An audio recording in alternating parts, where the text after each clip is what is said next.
If you've picked up a Baltimore Style magazine recently, you may have noticed that it has a new editor-in-chief in the form of Betsy Boyd, who is not only the editor of this magazine, she's also a fiction writer in her own right, as well as a journalist and a copywriter.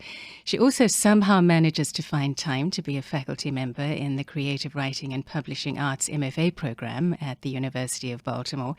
Betsy, thank you so much for carving out time to come and talk to us today here at WBJC. Thank you so much, Judith. It's an honor to be with you. Now, I know that you have freelanced with the magazine for a couple of years before your appointment. So how would you describe the ethos of the publication?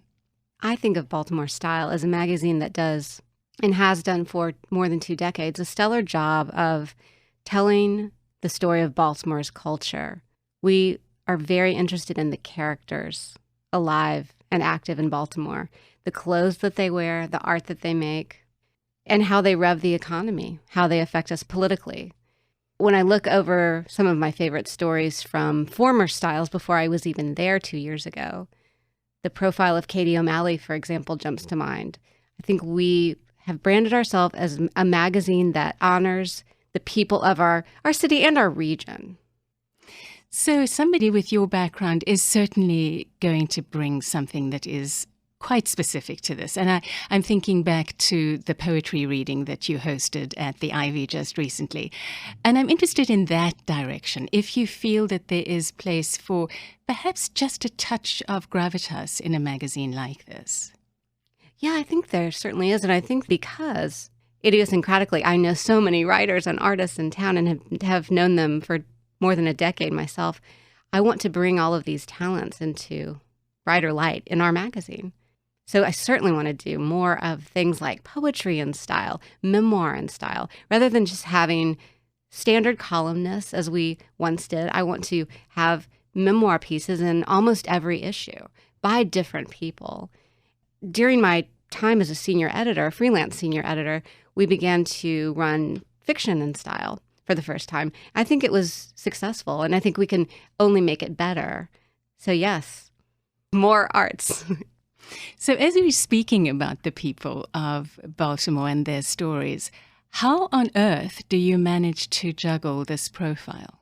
Yes, but I know to write my profile, it might sound like I'm sort of a circus performer. I realize that, and throw in the fact that I have these twins, and it becomes all the more amusing.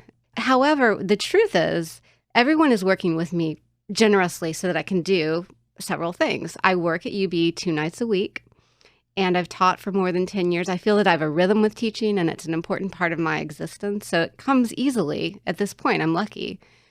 And at Style, my employers are very generous. They let me work on a flexible schedule so that I'm home some and I'm at the office some. And when I need to go to school, they say, good luck tonight. The creative part of my life, since I got the Style promotion at the very beginning of this year, has definitely slowed down some, though I have received some good publishing news for certain stories that I put out into the world. And I continue to rewrite my novel, a mystery, on the weekends. It's all in a sort of balance most of the time. That's the best I suppose I can explain it. I think that there's a profile on Betsy Boyd in the offing for Baltimore Style magazine. She is their new editor-in-chief, and you can find more information about the magazine at baltimorestyle.com. Good luck, Betsy. Thank you so much for coming in. Thank you, Judith.